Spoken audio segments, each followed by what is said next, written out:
mucho a Alejo de Supernavegantes, música para las infancias, por la canción de Sin Diarios, nuestro querido programa, nuestro querido encuentro ya acá en el Pulqui con compañeras y compañeros que vienen a pasar la mañana.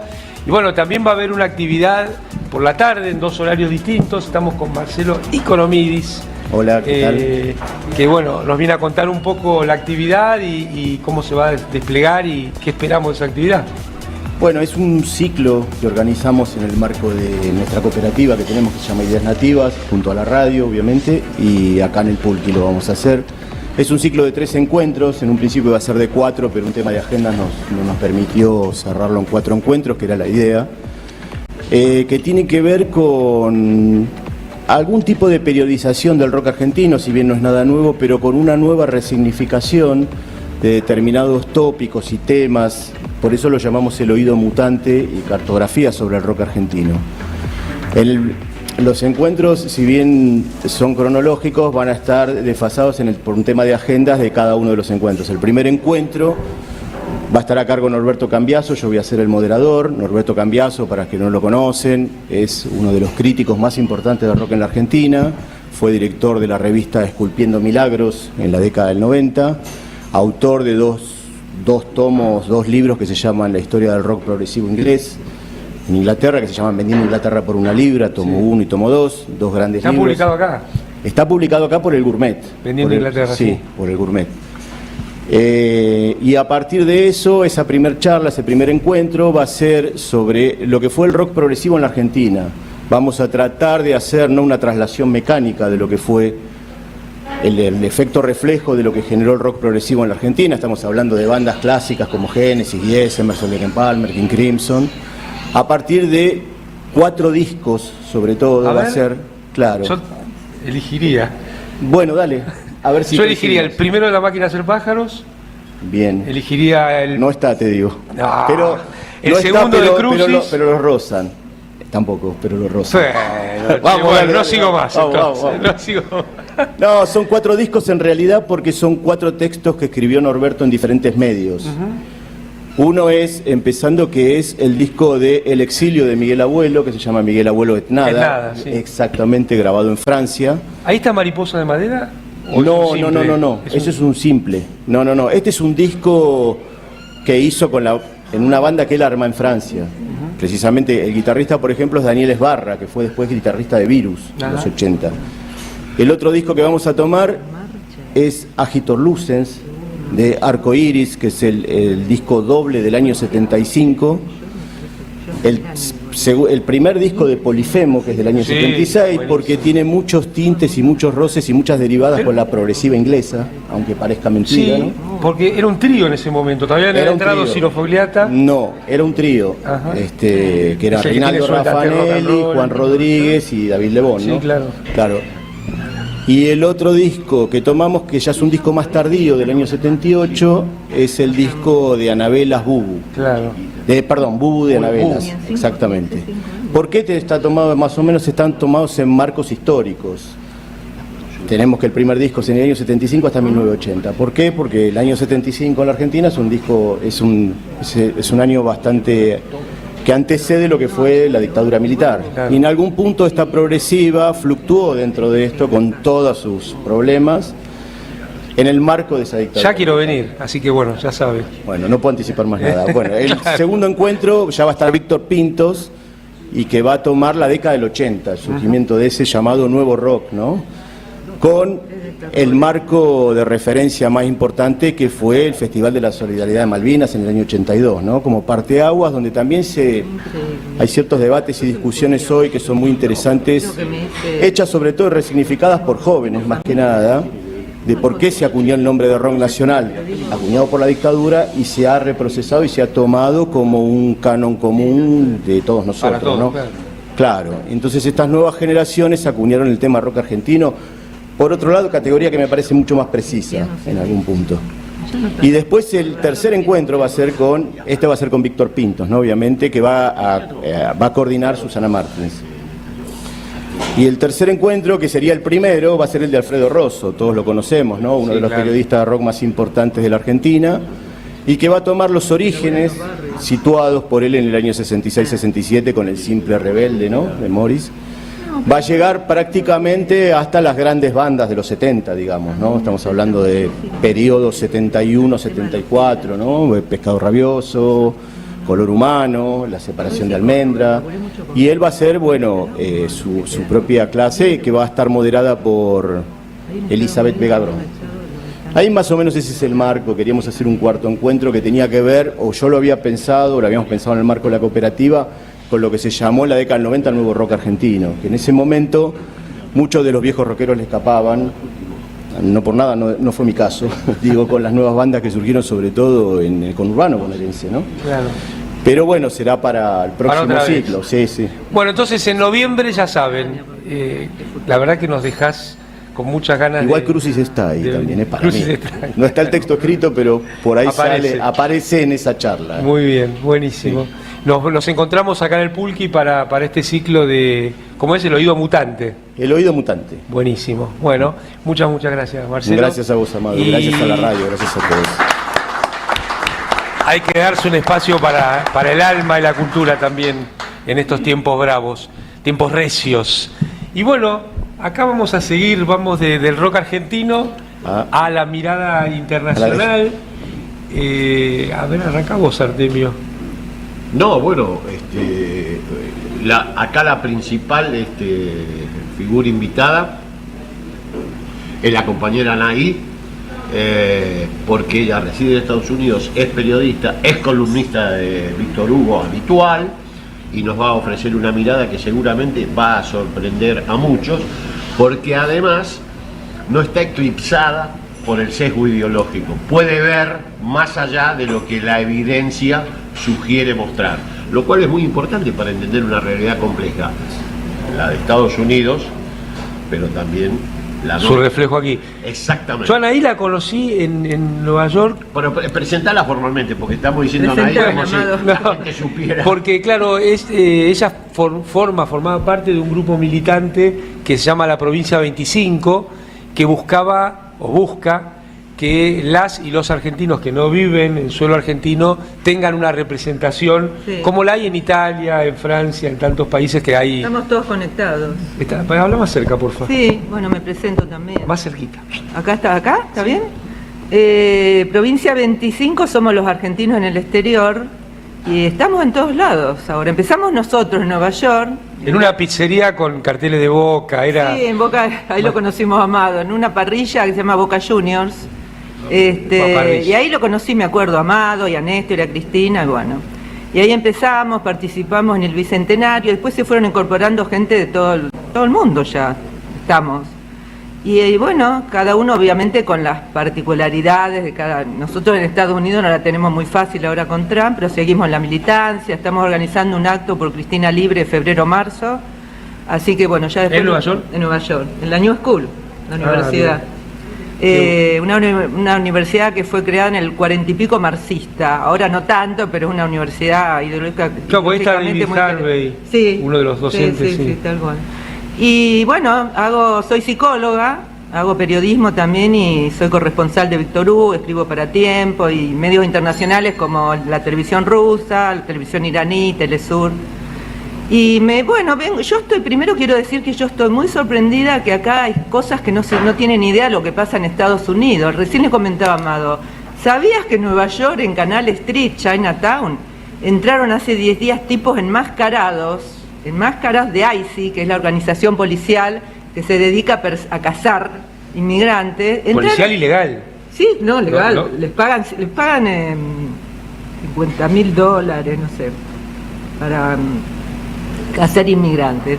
Pero Chinatown es uno de los lugares más turísticos que hay, ¿no? Todos estos tipos enmascarados y camiones tipos de guerra como en Irak, y detuvieron a 42 personas, entre ellos ciudadanos norteamericanos. Había un chico que decía, yo nací en Brooklyn, por supuesto afroamericano, así que los detuvieron y después los sueltan, pero el trauma ese no te lo saca nadie. Además hay 4 ciudades militarizadas.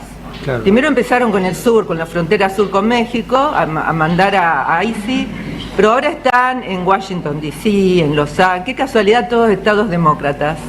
En Chicago también, ¿no? En Chicago, pero Portland, Y ahora, bueno, el martes vamos, una esperanza que se va a convertir en realidad, que hay elecciones de alcalde y va a ser elegido Zoran Mandani, que va a ser el primer alcalde socialista y musulmán, apadrinado por Bernie Sanders. Así que Trump, nacido en Uganda. Nacido en Uganda, con padres hindúes, la madre es una cineasta muy famosa. Y el programa que tiene para New York, obviamente. Sí, puede llegar a cumplirlo, porque se imaginan, Wall Street invirtió 22 billones de dólares para que él no salga. Así es. Pero le está sacando, ayer vi, más de 20 puntos a Cuomo, que es el segundo, el gran contrincante, ¿no? Así que, bueno, el martes en Nueva York festejaremos. ¿El martes en la elección? Sí. Mi primer pregunta, ya que estamos hablando de Mandani. El apoyo de Sanders es evidente. Sí, Sanders. Yo te pregunto, ¿vos creés que ahí, bueno, el Partido Demócrata sabemos lo que fue, su élite dirigencial, hasta la aparición de Bernie, pero ahora además reforzada por la aparición de este joven, 33 años. Sí, 34. 34 años cumplió. Muy joven. Hiper joven.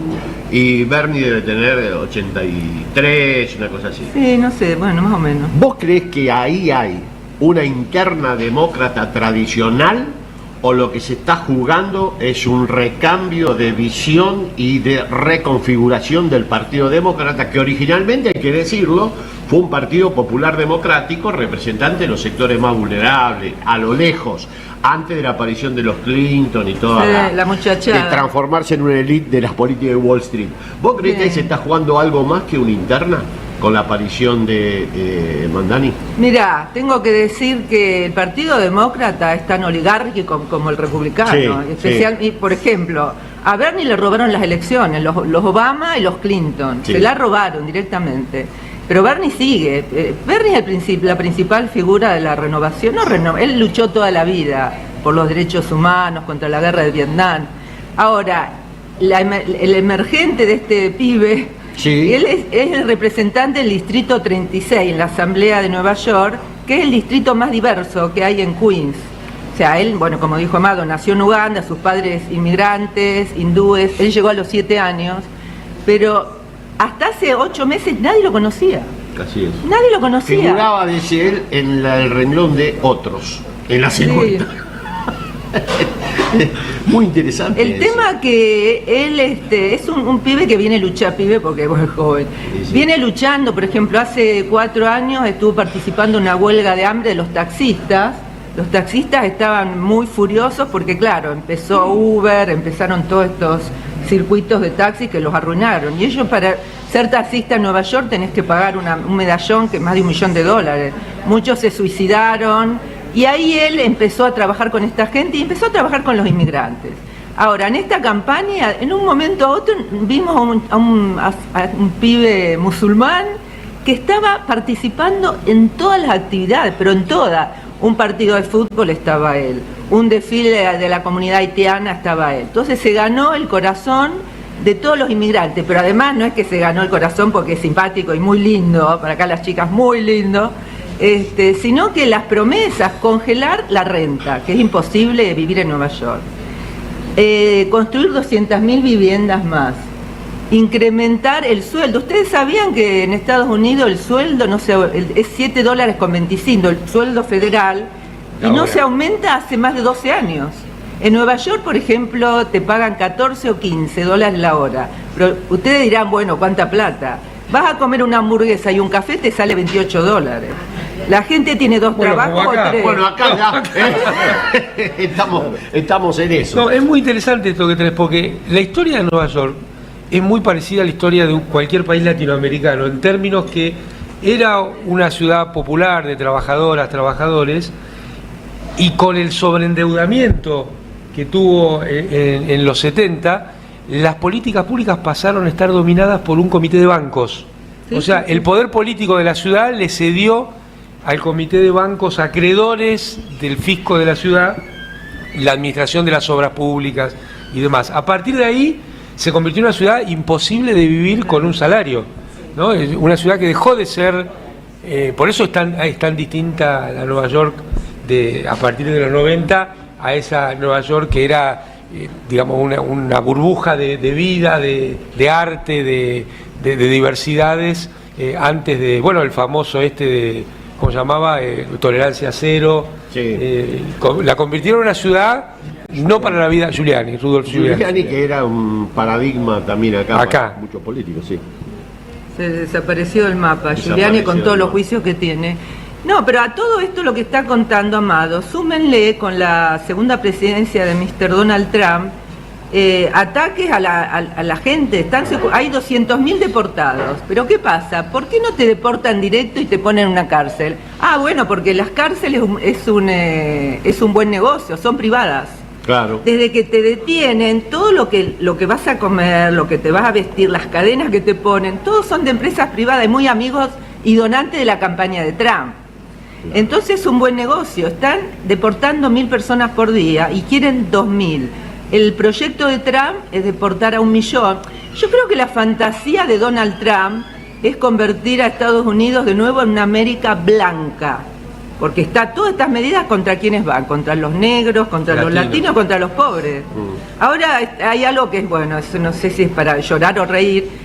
Está destruyendo el ala de la Casa Blanca para hacer un salón de baile para 1.000 personas, sí, de 300. Es la vuelta a Versalles.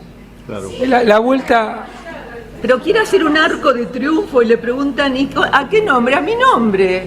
Un arco de triunfo, o sea, es una cosa que uno se pone a pensar, pero este hombre me parece que algo está pasando. Acá cualquier parecido con... Sí, bueno. Le han dado la habitación de Winston. Sí, Churchill estaba... Bueno, pero Milei es un psicótico con delirios místicos, o sea... Psicótico ordinario. Sí, es un psicótico medicado, digamos, ¿no? Sí. ¿Se escucha? Sí. Entonces, pero lo que estamos viviendo con Trump, yo hace muchos años estoy ahí, y pasé gobierno de Bush, gobierno muy de extrema derecha, pero lo que estamos viviendo ahora es más que eso. ¿Qué reflejo tiene en el votante de Estados Unidos? ¿Qué estás viendo como perspectiva de apoyo, no apoyo? El año que viene son las primarias y bajó inclusive lo interesante de esto y que tiene que ver con Argentina, se está llevando ¿quién es la base del Partido Republicano? MAGA, que es Make America Great Again. Hagamos toda esa famosa frase, el gorrito que ya saben. Pero están en contra, ¿por qué? Empecemos por los agricultores. Se están preguntando, ¿pero no era América primero, no? ¿O Argentina primero? Hace 2 días... ¿Esto circula allá o es una cosa de argentinos? No. Creo que es el momento histórico donde Argentina nos está nombrando más, porque todo el mundo se está preguntando. Crítica está para con el sostenimiento de la guerra en Ucrania y el financiamiento de la guerra en Medio Oriente. O sea, hay una crítica muy profunda dentro de MAGA acerca de lo que implica sostener las pretensiones de el Estado comandado por Netanyahu.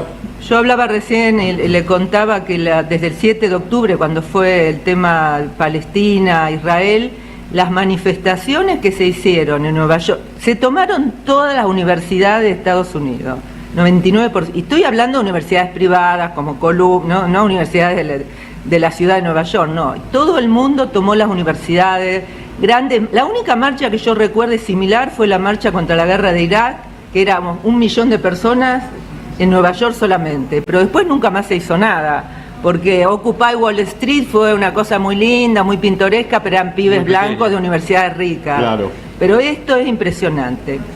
Ahora, Anaí, vos fíjate que también se observa un cambio de clima en los medios norteamericanos, cosa que no se observa acá, donde el lobby sionista es casi, te diría, absoluto. Sí. Hay casi una opinión unánime sobre lo que sucede en Medio Oriente, lo que sucede al interior de la sociedad estadounidense, todo lo que vos narrás acerca de lo que es Trump, de lo que implica la caída en la popularidad, no se refleja en los medios argentinos, porque el gobierno nacional requiere que eso se silencie, porque es Trump. El sostenimiento, vos decís, ¿dónde se sostiene el plan? En su lógica interna, acá está mal. No. O sea, que el sostenimiento de la política exterior, ser un driver de la política de Trump, ni siquiera... No de Estados Unidos. Exactamente. La pregunta es la siguiente. ¿Vos ves cambios? Porque a mí me impacta mucho el cambio de opinión de sectores como... Bannon es uno, pero un comentarista político popular, muy popular, como Carlson, también, Tackett, Carlson tiene una opinión muy crítica acerca de la política exterior americana. Yo lo escuché hoy y les recomiendo que vean ese video. Está en el blog mío, no hago propaganda, pero está porque está traducido. Habla, lo traducen en castellano. Una visión muy crítica sobre todo de la posibilidad de invasión a Venezuela. A mí me impactó. La mayoría de los medios son orientación demócrata, no son republicanos. El único que apoyaba a Trump y más o menos es Fox. Pero algo interesante, Tucker Carlson es uno de los periodistas más reconocidos de Estados Unidos. Entrevistó a Putin, entrevistó a gente muy importante. Pero yo creo que lo que más influyó en la mirada de él es el tema de Israel. Porque entrevistó, bueno, lo estuvimos hablando a Marjorie, no me acuerdo el apellido, una republicana de MAGA, pero cuando la entrevistó y ella se hizo una pregunta, ¿por qué tenemos que gastar tanto dinero en Israel, en mandar dinero a Israel, en pagarle los servicios públicos a la gente que trabaja en Israel, en vez de apoyar a la gente, a los 20 millones de estadounidenses que no tienen seguro, a los 40 millones de pobres, al millón de gente que vive en la calle? Y la verdad que yo cuando escuchaba digo, pero esta chica, ¿qué le pasó? Y bueno, Stephen Bannon, que era el principal ideólogo del Partido Republicano, también está en contra ahora de Trump. Así es. Y además Trump está entre varias personas que quieren ser presidente. Uno es el vicepresidente Vance, y el otro es el famoso, que seguramente lo conoce, Marco Rubio, Sí. que es un anticubano, antivenezolano, anti-América Latina, anti-todo. Ese es difícil. Y él está en ese juego entre los dos, y ahí vamos a ver lo que va a pasar, porque a la verdad que las encuestas no le están dando nada bien a Trump.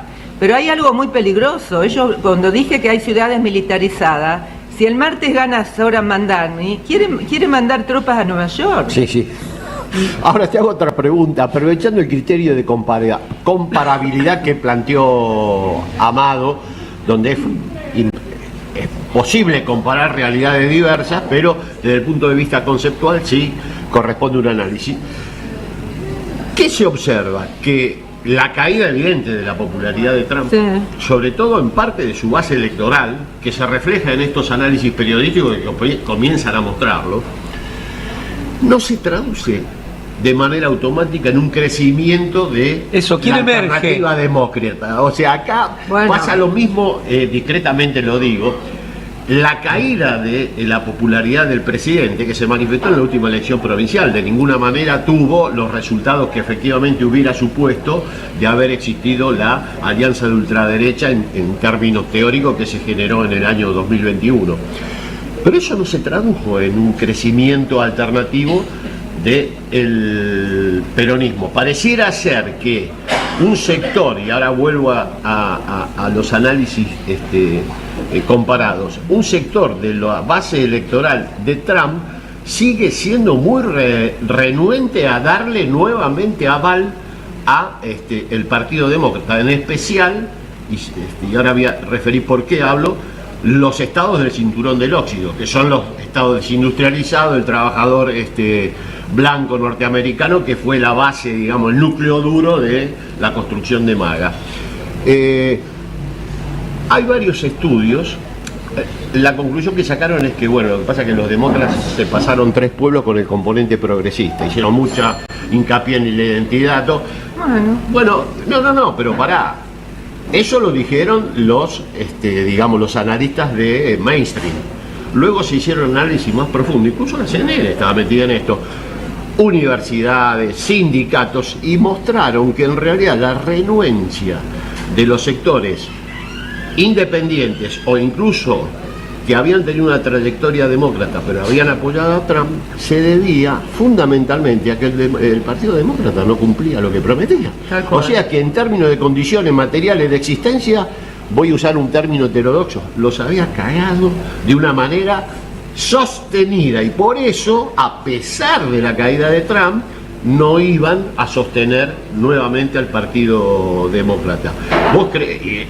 Es un análisis a nivel nacional, hecho en mayo de este año, con una cantidad importantísima de análisis cuantitativos y cualitativos, una encuesta que la pueden ver, está publicada en internet, entran a Magazine Jacobin, en inglés la traducen rápidamente, pueden ingresar al estudio.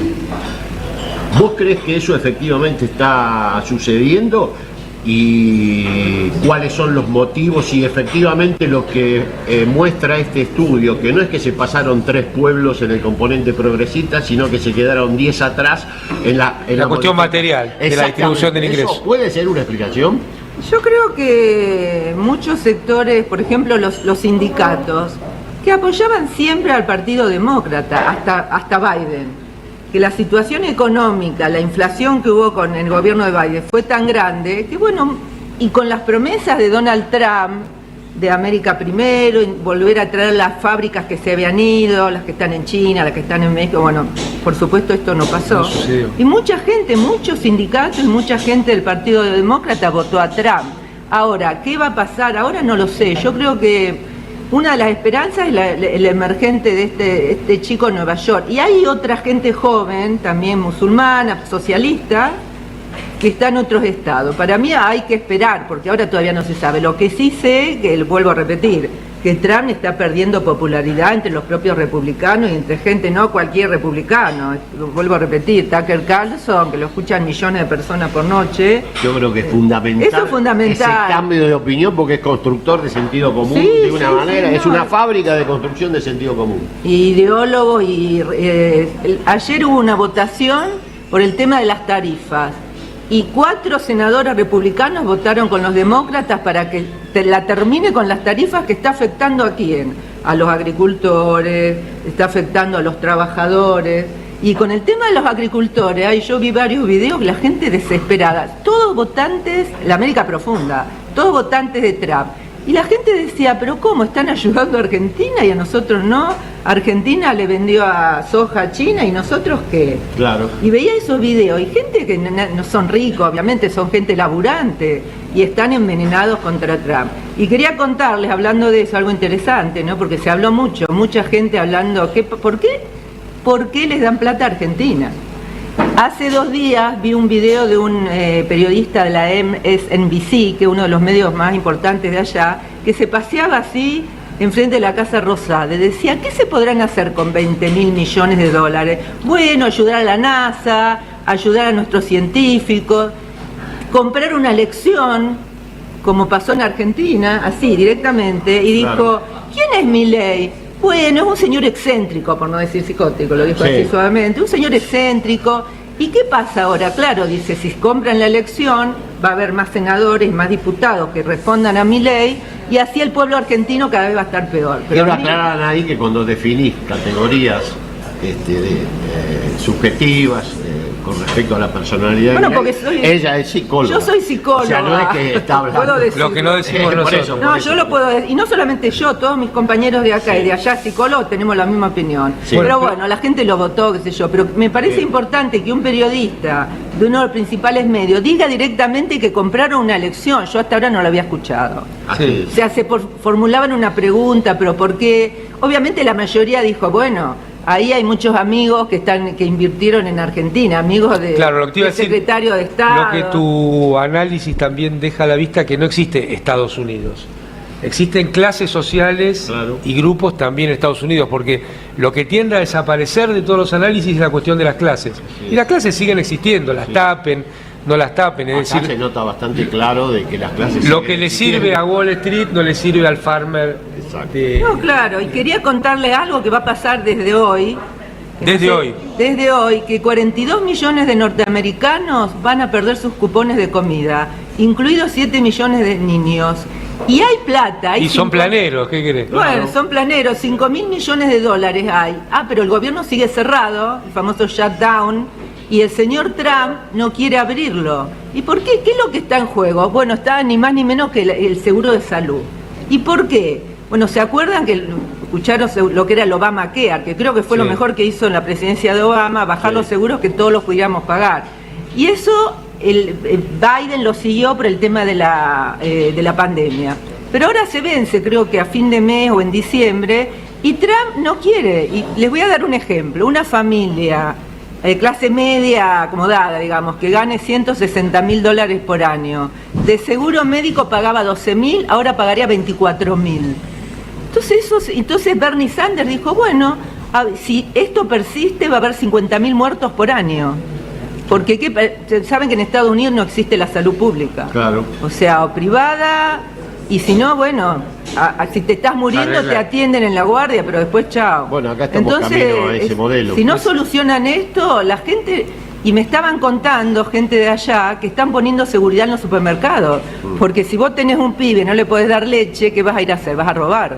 Claro. Pero ¿saben? ¿Usted te imagina lo que son 42 millones, casi como un territorio como Argentina? Se quedan sin seguro. Y aquí, ¿quién tiene cupones de comida? Los que ganan menos de $20.000 por año, los que no ganan nada. Y pibes que no van a comer porque al señor Donald Trump se le ocurre seguir con el gobierno cerrado. Y eso es una situación no grave. Eso nunca pasó en la historia de Estados Unidos. Jamás. Y desde hoy va a pasar. Bueno, te agradecemos muchísimo Bueno, haber gracias a participado, que ustedes. se repita, La verdad que... que- logre la provincia 25. Gracias. Y vamos ahora a la música de Muy Nat. interesante. Sí, claro. Cuando quiera me llaman, no hay problema. Te llamamos. Vas a estar Bueno, frecuentemente invitada porque tenemos que romper la provincialización de los análisis nuestros. Así es. Que parece que el resto del mundo no existe. No existe. Argentina en el vacío. Ya lo dijo Cristina. Ahí va. Exactamente. Ahora vamos con la música de Natalia Salvo, porque tenemos un invitado que no se lo voy a decir. ¿Cómo no vamos con lo que traje yo? Ahora después. Después Después de la música de Natalia Salvo. Viene a colación. Artemio. ¿Eh?